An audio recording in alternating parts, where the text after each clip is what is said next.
Alright, Ulm turned 69. We finished research in thaumaturgy, continuing on to alteration 8 and 9 as per the plan. Continuing to get our patrollers and our wyverns and now mechanical men. Continuing to do arcane probing.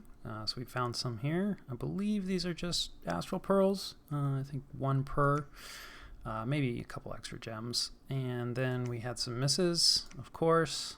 And then let's see here, we had this is a nature site, which actually allows recruiting a nature 1 mage, I believe, which can be nice. Not really necessary for us. We have plenty of nature magic. And then, yeah, got some battles. One of these, this is a remote attack spell, which happens during the magic phase. So this is, I don't actually know the spell, but it creates a bunch of ghouls, and probably going to be able to take this province defense. It's not, too heavy. These light cavalry are not great. Ghouls aren't very good either, but I mean, they're okay. Yeah, pretty average. Just no protection. The poison can be nasty. For undead, weirdly, they have morale. It's pretty good, but they're not unbreakable. I don't think they're mindless either. Yeah, so a little unusual, ghouls. They also, because they're not mindless, they make good siege defense. So a lot of times, especially for undead nation like Ermor, middle-age Ermor, you can just stack up a ton of ghouls inside your forts. It makes it really hard to break the walls down. But anyway, this remote attack spell worked out, so that's good for just trying to snag a little bit of extra land here from Macone, I guess, which is kind of interesting. Just doing some vulturing. Usually, not a bad idea. The more land you can get, the better, generally speaking. And then we had an assassination attempt from Macone. Speaking of Macone, I think we've seen this guy. Yeah, this is the same guy that got our Jade Sorceress. And we do have some bodyguards now. So we have a couple of these Iron Warriors that I recruited a long time ago. They've been hanging out in a fort. And this is, oh boy. This is one of our good shamans. I don't know how he got caught. So he's got, earth boots, and I think he has boosted himself. No. Oh man, this is one of our earth 3. So this is a lucky random. So yeah, we really don't want to lose this guy. But that said, this is going to be rough. I mean, these Iron Warriors are good, but you can see already this guy's in trouble. And then of course there's these Vinemen. So he's got iron skin, that's good. So he's got really high protection. But now he's doing Blade Wind, which is, not terrible. But you can see it's at night. So, his precision is, lower than normal. Which means, things like Blade Wind are going to be less accurate. So, this guy, these Vinemen, they shouldn't be able to injure him with the iron skin, but he doesn't have any weapon or he just has his quarterstaff, so I guess maybe he'll be able to beat him to death, or point blank Blade Wind. Very nice. Okay, so that works. And yeah, these Iron Warriors are holding him off, doing what bodyguards should do. They're not gonna be able to kill this guy in all likelihood. It's not impossible, but just with the amount of health that he has, it's pretty unlikely. These guys also, oh wow, oh, this guy's crippled. So yeah, between the crippled and he's routing and it's dark, forget it. So he blessed himself. And he's basically fatigued out. That's the other problem with Blade Wind. Maybe it doesn't help that he's old. This guy's probably been hit by Burden of Time before. Because, being old does no favors for your fatigue situation. And and he routed. Possibly HP. I think you can HP route yourself, I think, with your bodyguards. So that can be a problem if you're using, kind of crappy bodyguards that are just going to get taken out. Not that those guys are particularly crappy. So that really sucks, losing that guy.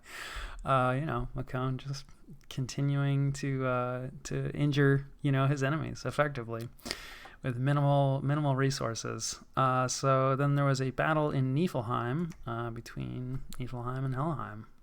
So this is actually a breakout. I think Niflheim might be AI at this point as well. I'll have to double check. And yeah, not too much on here. I think we've seen, you know, most of these guys, some birds. I don't think we've seen this guy. So yeah, this is a Svartalv. This guy's been boosted up a lot, actually. So this is a fire booster, and then this is a really expensive booster, elemental staff of elemental mastery. There's two of them. One you can get with these paths, air and earth, and then the other one is fire and water. And you can see, like, this is a really expensive item, but it's a really good booster. You know, this all elemental paths +1, so fire, earth, water, and air. So yeah, this, you know, it wouldn't have helped us with our Wraithlord issues, but yeah, definitely a really useful booster. So yeah, and then what is Niflheim? This is just a Jarl, it looks like. Oh, those are imps. This is, I think, one of the hero Jarls. Got these 2 twin spears, and then a horror helmet, Hydra skin armor, Reign of the Warrior, anti-magic. Yeah, I mean, he's decked out, and you know, he gets awe because that's just part of the hero, I believe. Yeah. And then, yeah, he's got regeneration because the Hydra skin, he hasn't blessed himself yet. And then he's got a grab bag of gems. He's a hero. This is actually really nice, getting, you know, fatigue reduction. But, you know, I mean, it's pretty tall order here.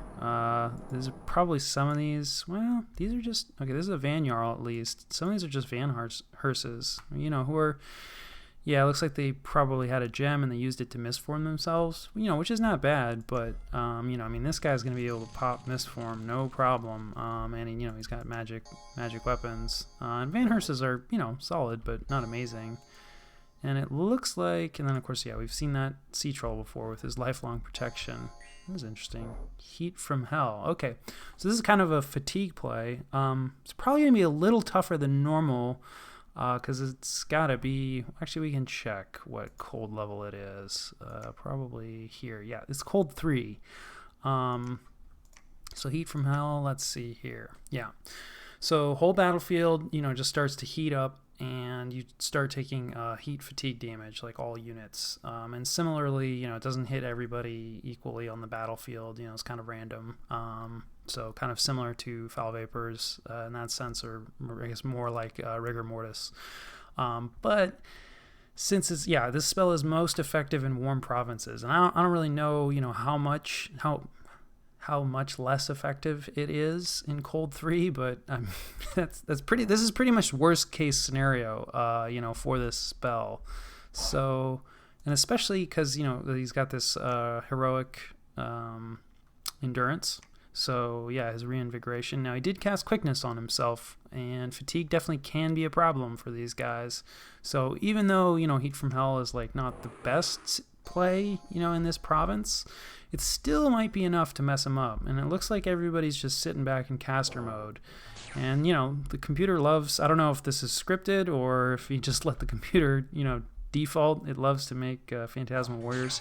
Yeah, here's a air elemental. That's dangerous. And then, of course, the imps are going to just keep coming in. Yeah, and this guy doesn't have any help against shock, right? So he has his natural susceptibility to shock, which is, I'm pretty sure, Niflheim's AI at this point. So, you know, you can see, like, the AI doesn't really, you know, it probably just went out with, like, you know, gear that the player had left on it. Although I do think the AI will just throw random gear onto people, but it usually is pretty random. And it looks like the Sea King is going in, though. So he was just doing some casting. I wonder what did he do? Yeah, let's see here. Okay, resist fire. Oh, that's probably because he knew he was going to do Heat from Hell. So that's to protect against that global. And then he quickened himself, and then, yeah, protection from cold. That's a good idea if you're going to go up against, you know, Niefel Jarls. So, yeah, I mean, these guys are pretty nasty. You know, I mean, he's going to be dealing 39 damage when he connects. His skills are decent.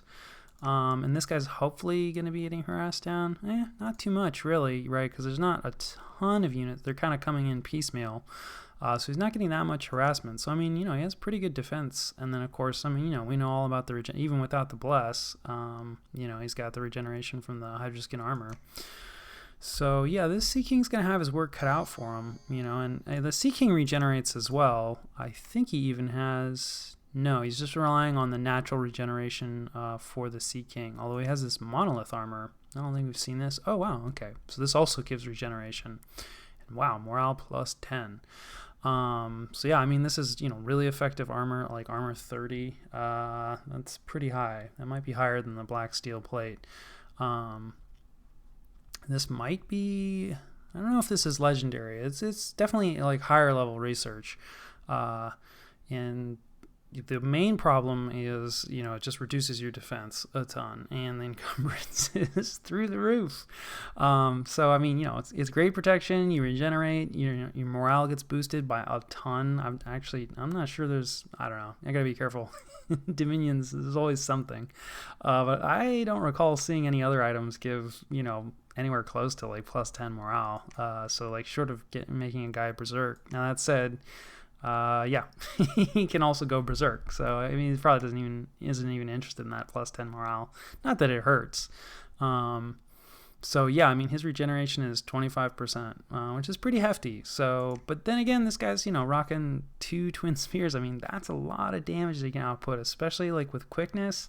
So yeah, this Jarl could definitely kill this Sea King. Yeah, and so I don't know. Somebody just there's no way. Yeah, and now when you regenerate. Regenerating creatures, and I think just if you have regeneration on you from an item or a spell, you're less likely to receive an affliction. So yeah, probably. But I mean, he keeps taking hits like that. Also, he's cursed, so increased chance of getting an affliction. So yeah, I mean, these guys are both dangerous to each other. Yeah, there you go. Don't mess with Jarls. But speaking of afflictions, took a chest wound. Ouch.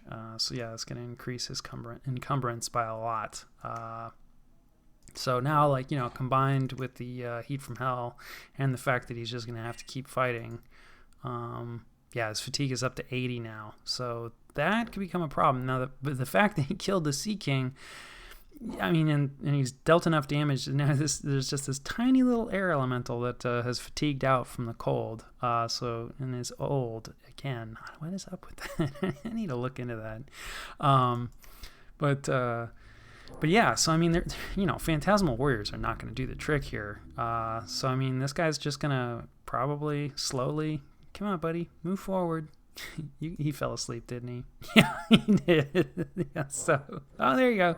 He moved a little bit. Oh boy, he's gonna like slowly chop his way up this stream of phantasmal. No, maybe not.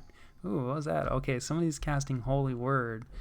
Is there maybe a prophet hiding in here somewhere? You can see. Now, these guys got fire resistance, but they're still really fatigued. Now, this guy's old. I think these Svartalfs might just be old. But you never know, could be Burden of Time. But, like, yeah, all of these casters are pretty fatigued out. Now, they did all get fire resistance. So you'd think it wouldn't be Heat from Hell. I mean, I guess it's just, they're making Phantasmal Warriors as fast as they can. But yeah, I don't know if this Jarl is going to be able to cut through, so we might go to turn timer here, or still haven't found, who is this Holy 3? Actually, hold on. We can check. This guy. Yeah, of course this isn't going to tell us if he's a prophet. He must be a prophet, though, because Jarls are normally only, oh wait, I'm sorry. Holy Word is a priest level 2 spell, which is just going to stun enemy sacreds. So the Holy Word is not going to, if there were something dangerous that could kill the Jarl, Holy Word would be kind of useful. But also, too, I mean, his MR is, pretty good, like 23, not like through the roof or anything, but yeah. So I think this guy, I mean, we'll see. He's moving forward a little bit. If he can actually go and connect, does he have any fire resistance? No. So he doesn't have any fire resistance. So I mean, Heat from Hell probably is like having an effect. And then of course, the chest wound and everything. And then also like the quickness, and the fact that, okay, he has 2 attacks, but he's got to kill like all these little phantasmal warriors. Like that's not ideal from, okay, somebody, I think maybe the Svartalf has some death. Yeah, Svartalf has some death. that's bad news. All those soulless.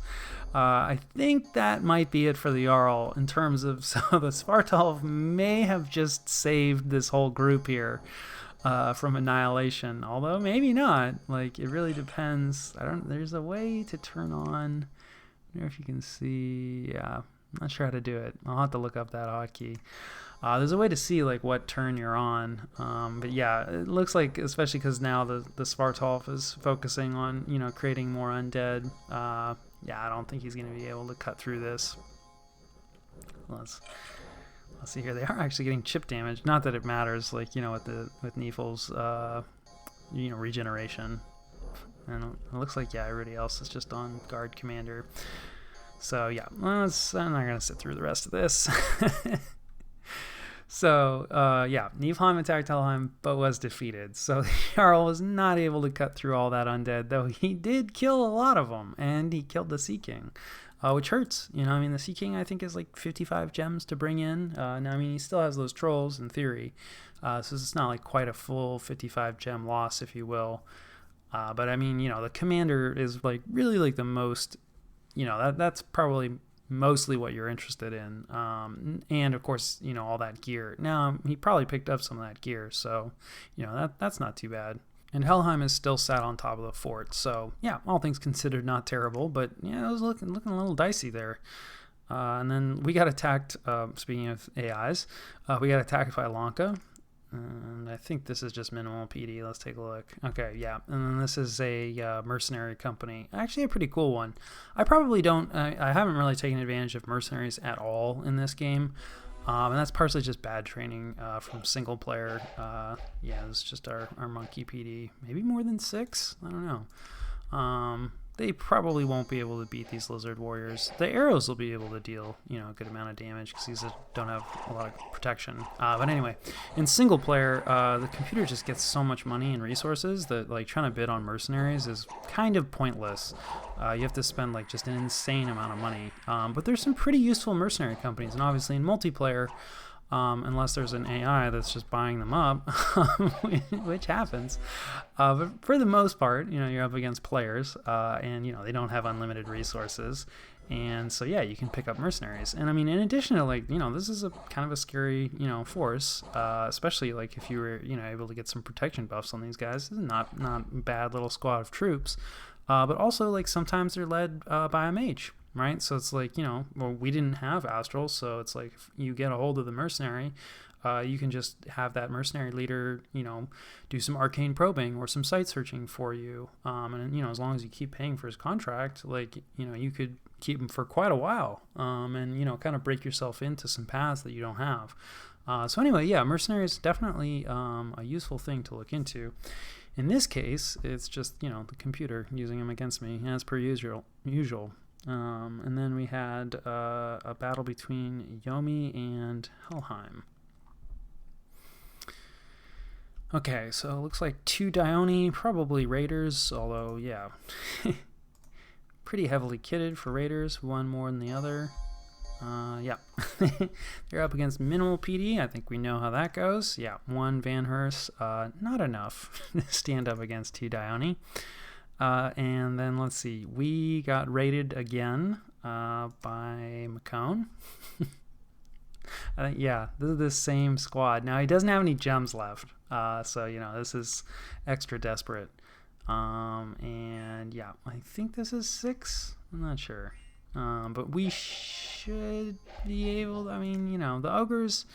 Yeah, flying shards, you know, it's just this commander at Earth 1. Earth 1 is just not great. You know, these guys are kind of just good for, you know, research, or, you know, if you give them gems, definitely, like, this player has shown that, you know, even with, like, a, you know, level 1 mage, right, if you give him gems, like, you can do stuff with them. You can do nasty stuff with them.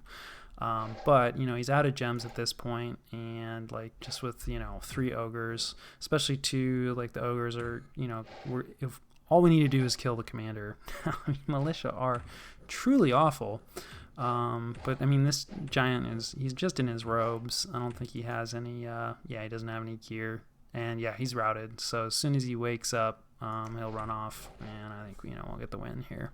So we don't have to kill all the ogres, which is good because we might not have been able to.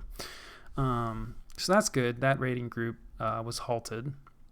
And that's kind of like, one of the advantages. Mostly you want to go to 6 PD because, well, I mean, for starters, that's where the message, when you're viewing someone else's PD, you kind of just get a couple different generic messages that tell you like roughly the level of investment. And if you hit 6 PD, you get not like the absolute minimum message. So if you have under 6 PD, players know that there's very, very little PD investment in there. Whereas if you're at 6, then, it could be, I don't remember where the next breakpoint is, maybe like up to like 15 or 20. But, they're not quite sure. And then the other advantage of 6 is that you can turn back some of those nasty events, not all of them, but some of them. And it's pretty cheap to get up to 6. And, against like really light raiders, like 6 PD can hold the province. So yeah, I mean, certainly some people just, invest like absolute minimum. Like I would certainly recommend always going up to 1 PD because otherwise, you're just gonna have scouts capturing your provinces. But I think 6 is a cheap enough investment that it's worthwhile. But certainly, I mean, PD is pretty bad, so you could make an argument that it's like, well, your gold is just better spent on other stuff and just invest in 1 PD and move on. So yeah, people argue back and forth, and so we've got a battle between Helheim and Marverni on Arcocephali. We've had a couple battles here. Okay, yeah, this one looks serious. So yeah, I think we've seen at least, pieces of obviously we've seen the boars before. We know all about them. We've seen the ancient presences. I don't know if this is the exact same force or it's been reinforced. Yeah, still pretty minimal like mage support here, I would say. I mean, yeah, these druids are not bad. And he's got, two druids and then, just 2 of these stargazers, who are fine. Like usually you use these as communion slaves because Astral 1 by itself isn't particularly useful. You can do some buffing like body ethereal and luck and stuff like that. But they're usually not going to like change the course. Like only 2 of them, it's not going to change the course of the battle unless it's a pretty small battle. And this is not. And then let's see. Yeah, this guy's just a priest. The level 1 priest. That's cool, I guess. And then yeah, one of these Mount Fiends. I think we've seen this guy before. I mean, Death 3 is not bad, but he's probably just gonna make some skeletons, and it's like, I don't think what this army needs is more chaff. It's got plenty of chaff with these boars. And then yeah, it's up against here's like a line of these sea trolls, from the Sea King probably that just died. And then, of course, Helheim's sacreds, they're hell herdings. And then, he's got a heck of a lot more casters over here. So we got another Sea King with a similar setup to what we've seen before. A Troll King with some penetration gear.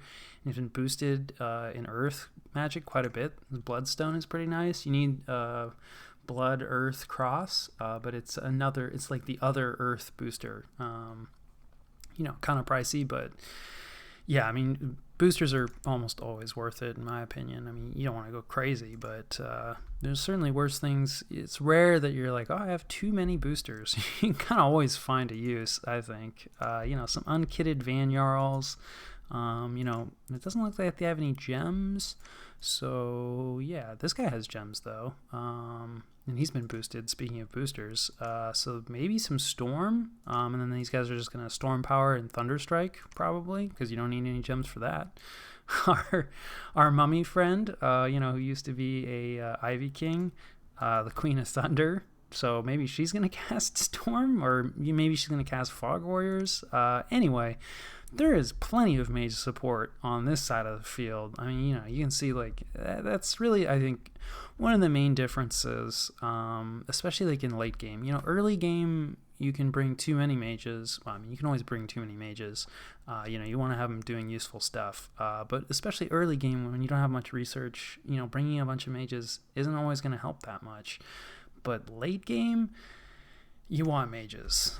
So I would say Marverni is in trouble here. I mean, his ancient presences seem cool. So there's, communion going down. That's cool. But looks like the ancient presences are just going in. And like body ethereal doesn't have the greatest range. So like, I don't even think these are going to get boosted. Yeah, there's Fog Warriors, Darkness, Wailing Winds, you know, Grip of Winter, also a fatigue play, kind of the opposite of the Heat from Hell. So, you know, this is cold. And it, you know, it looks like it's a cold province. And you know, it's the reverse, so it's most effective in cold provinces. So I think this fatigue play is going to be, you know, a lot more useful. Not that I really think that he's probably going to need it, you know, because with everybody getting mist form due to fog warriors, these boars do not have magic weapons. So, you know, I mean, short of these ancient presences, I hope they're hungry because they have a lot of eating that they need to do. Nobody here is size, oh wait, no, the golems are size 6. Did they get enlarged? Yeah, they did. Nice. Okay, yeah, some army of giants coming out. So I don't think that, you know, I'm pretty sure when you're trying to eat guys, you can't eat guys that are the same size. So these golems, I'm pretty sure, cannot be eaten. Although, I mean, I don't know, what is the morale on these guys? Let's take a look. Because, I mean, we know how the boars do in this situation. I don't think there's any confusion about what's going to happen there. Let's see, what is there? Okay, morale 30. So these guys, yeah, they're going to be tough to rout with Wailing Winds. So, I mean, you know, we're pretty much relying on, you know, these guys doing some feasting. There's, yeah, 4 of them. This guy might be on, like, guard commander. He's pretty fatigued out. No cold resistance here for any of these guys. Yeah, and this guy's much lower fatigue. You can see that it's, you know, kind of random. Yeah, this guy has even lower fatigue. So yeah, I think that's what's been fatiguing this guy out. I wonder, do you have a cold aura? Yeah, so this guy has a chill aura, so that's kind of rough. You can see, like, yeah, that's this guy, well, he's routed, but he's also, you know, freezing because of this cold aura, so that's kind of rough. You really have to be careful, you know, with the placement. Anybody that's got, like, a heat aura or a chill aura, you know, it's like, yeah, or a soul vortex, and it's easy to mess up. I mess that stuff up all the time.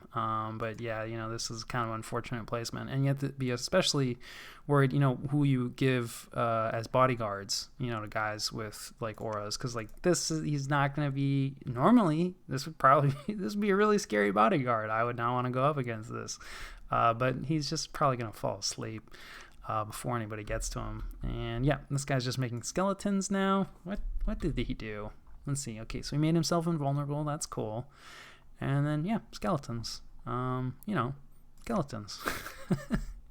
They don't care about the darkness, so that's good.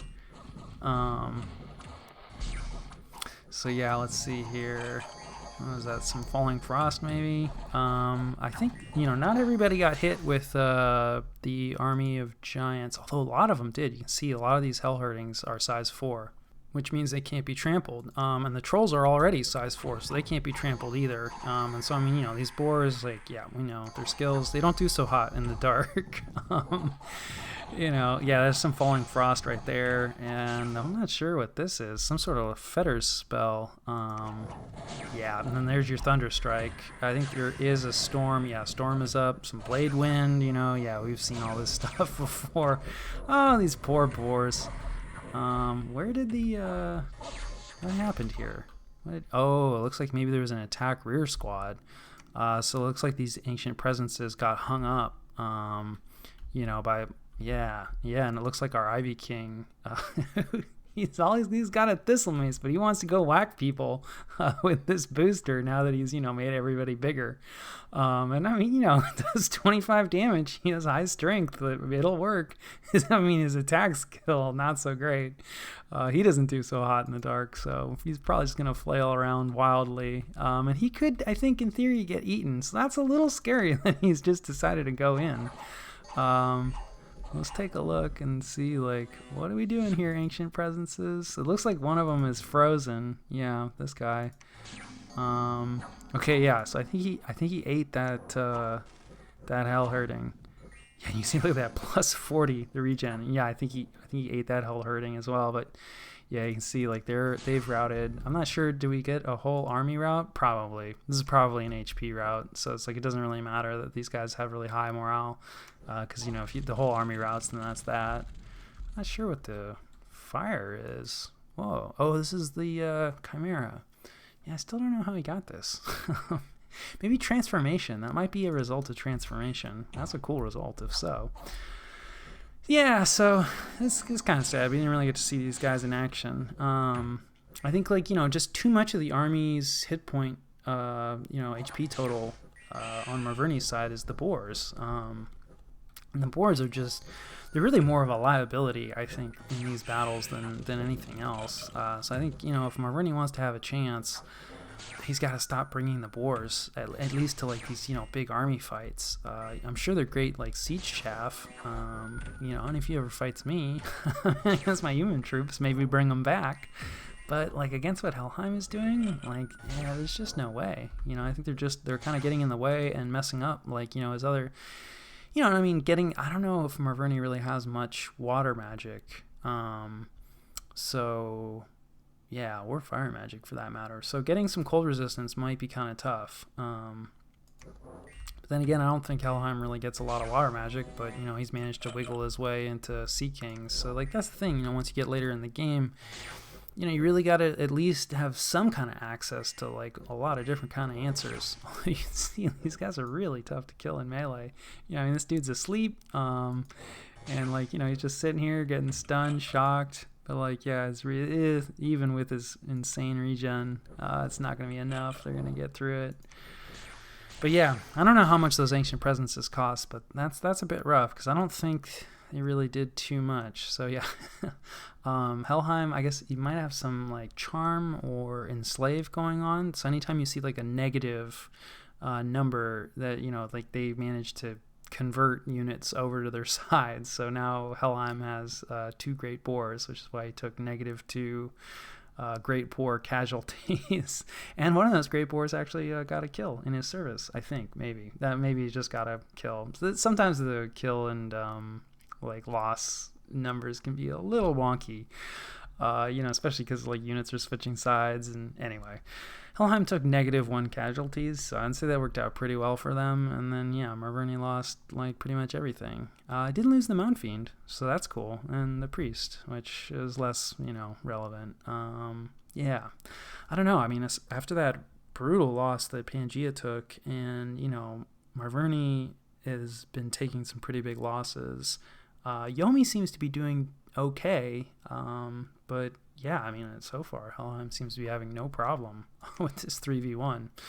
So that's not good for our future, or really for anybody's future who still hopes to win this game other than Helheim. But anyway, we took back this province, attempted to take back this province with our army, and yeah. Macone did not really leave much in the way of PD, so that was the province that got raided last turn. And then there was an assault in Niflheim by Helheim, and just 1 Vanhurst. And this is probably, possibly he's just trying to poke in. There's nothing in here. That's interesting. I didn't think that Jarl died. But anyway, possibly he was just trying to be cheeky, but the other possibility is, actually enough of the army survived. Sometimes what can happen is, you issue a storm order, right? And then the enemy sallies out or another army moves in, and all battles happen before assaults. So, like, assaults are some of the last battles to take place. And so, sometimes it's like your army will get really chewed up, but then what's left, assuming you win, will attempt to assault the fort. But I don't think that's what's happened here because, yeah, Helheim definitely had more than just 1, Vanhurst left. Unless they all retreated, which I guess is possible because I didn't really watch the end of that battle. Yeah, I really don't know. This guy's just going to make Phantasmal Warriors. Probably these giants will be able to take on, the periodic Phantasmal Warrior, but either way, it's going to take a while, because I think this guy is out of range of the boulders. Yeah, it looks like it. And probably also has air shield, yeah, so they'd be hard-pressed to kill him anyway. So anyway, you don't need to watch. This could take a while. So they were defeated, but the Vanhurst did not die. And let's just double check what. So yeah, so it looks like the Jarl didn't die, and Yeah, these guys didn't die. So yeah, maybe there was some retreats. Not sure what happened there. That's interesting. I don't know where else that Jarl would have gone. Yeah, maybe we'll check and see if we can find them on the map. So we had a lumber construct join. So yeah, we can take a look at them. They're kind of, I guess, you're supposed to thug them, is my understanding. The Dominion's gods get upset if you don't, but they're not good thugs.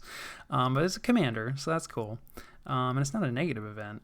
And then we bought some gems for very cheap, and then, the cult that says being lazy is a good idea, and then trolls eating people, and then just for whatever reason, things are getting warmer worldwide, which people are upset about. And yeah, sometimes this is tied to thrones. I don't think this one is. Sometimes just events happen. So yeah.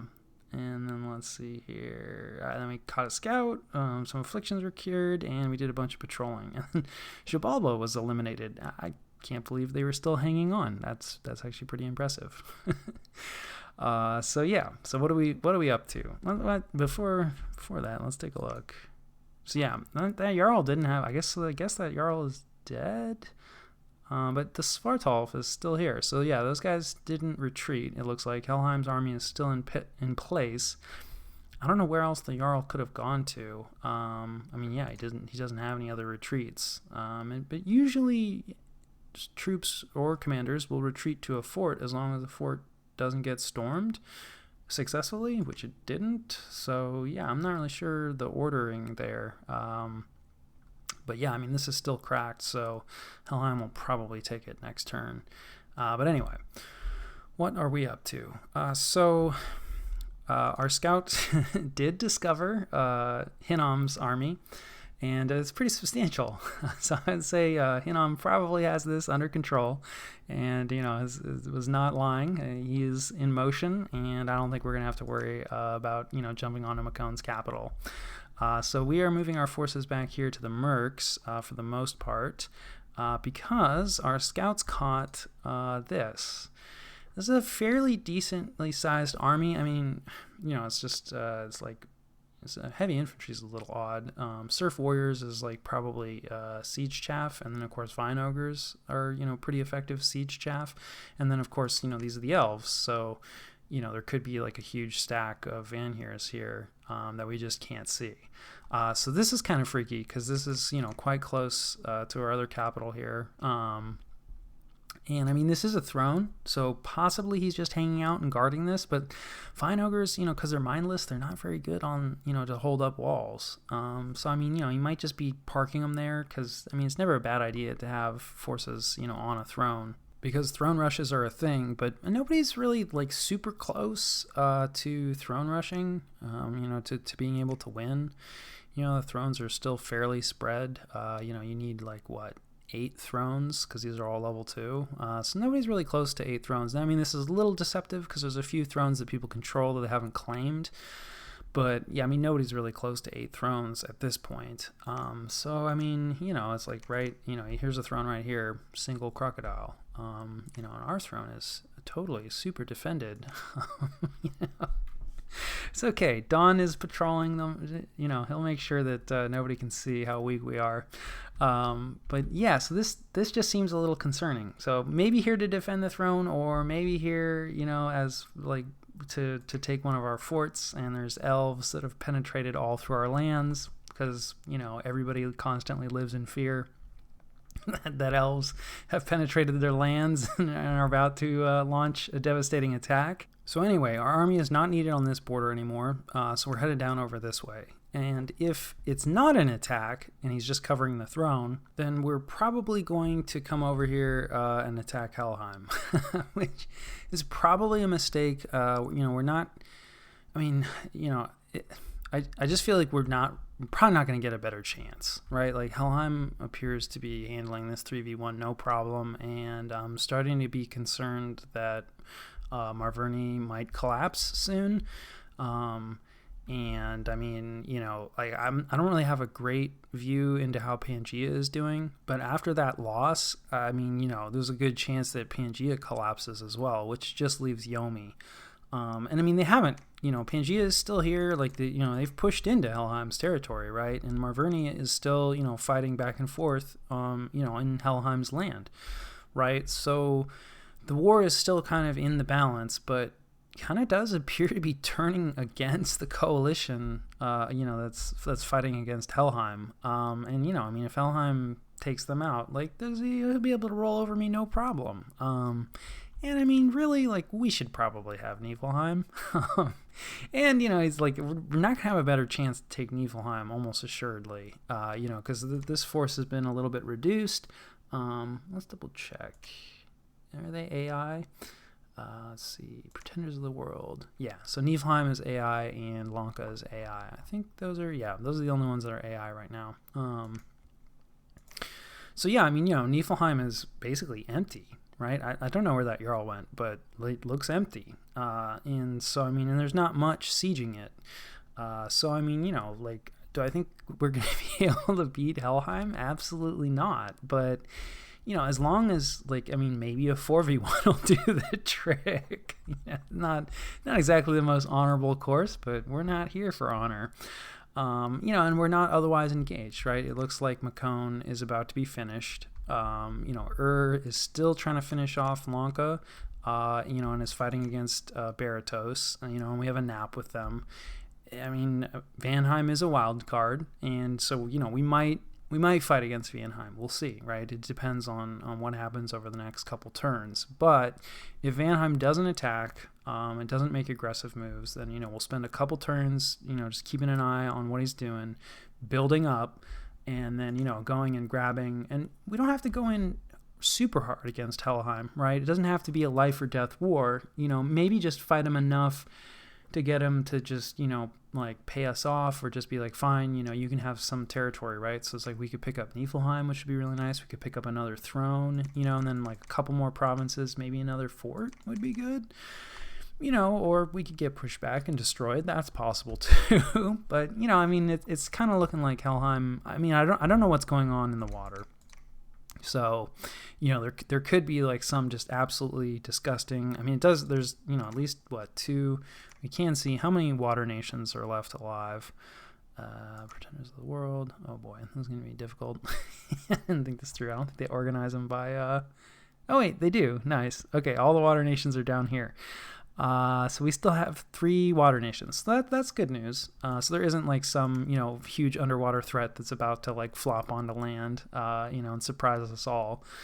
So, I mean, since the water is still kind of up in the air, and I mean, we have a pretty good read on, what's going on, in terms of the land powers. Now, I mean, there's still, I mean, Yomi is still quite strong as far as I can tell. I haven't seen him take any, big losses. Is, pretty strong. I think Vanheim is pretty strong. So, I mean, there's still some strong powers out there, but I don't know, like, Helheim is just, they're pretty massive. So yeah, I think they're probably the game leaders at this point, and we border them. So we have some built-in allies right now. So yeah, thinking either gonna need to defend ourselves against Vanheim, or need to jump in and attack Helheim. So most of these movements are just site searchers and things like that. We are recapturing this from Lanka, just with our covering force, and then we're just bringing in this site searcher for, a little bit of extra magic support. This will be able to take out that mercenary company, no problem. And it looks like Lanka moved most of the rest of his forces up here to try to recapture its capital. Not a bad plan. And then let's see. And then we have some mechanical men. So let's take a look at them. So yeah, only 8 hit points. Not quite as much protection as I thought. So 18 protection. But you can see, like, mediocre skills. Magic resistance is okay, but all the elemental resistances. And then, of course, mindless, magic being, inanimate, all the advantages and disadvantages that come with that. One extra cool thing is they have spirit sight. So they don't mind darkness. Since darkness is basically just standard with every one of Helheim's fights, this is definitely going to be a major boon. They are kind of slow, but that's not, but they have good map move. But I mean, that's fine. They'll get there eventually. They're not so slow that I think it'll be an issue. And of course, no encumbrance. So fatigue is going to be much less of a problem for them. So anyway, yeah, and those are mechanical men. We get, looks like 14 of them a pop. You can see we had to split them because our magic leadership is not great. So the more powerful mage you are, generally speaking, the more magical leadership you get. There's probably some other modifiers, but I think it's roughly 5 per path. But you can see it's not perfect, right? So it's so she only has 2 paths, but she has 15 magic leadership. This guy has 3 paths, but he has 10 magic leadership. So that's not exactly the case, but then you see for our god, right, it's 40 magic leadership. And then this guy has 15. Why does this guy only have 10? Is he getting, I wonder if he's getting boosted. Nope. Oh, I wonder, maybe death doesn't count. That could be it. Maybe death, because death will help your undead leadership. Yeah, that's probably what it is. So this guy only has 2 paths that count for magic leadership, I'm guessing. Anyway, this can be a bit of a problem, if you're using magic beings. Anything that's a magic being has to be commanded by a mage, and, you can only command up to your magic being limit. So if you don't have very powerful mages, then it's, tough to command, all your magic beings. So anyway, something to consider if you're using a lot of summons like that. So yeah, I think that more or less covers it. We are doing our empowerment. So soon we will be getting the Wraith Lords. And yeah, otherwise, everything, let's see, let's double check research. Yep, we've talked about this. Plan has not changed there. So yeah, I think that covers turn 69.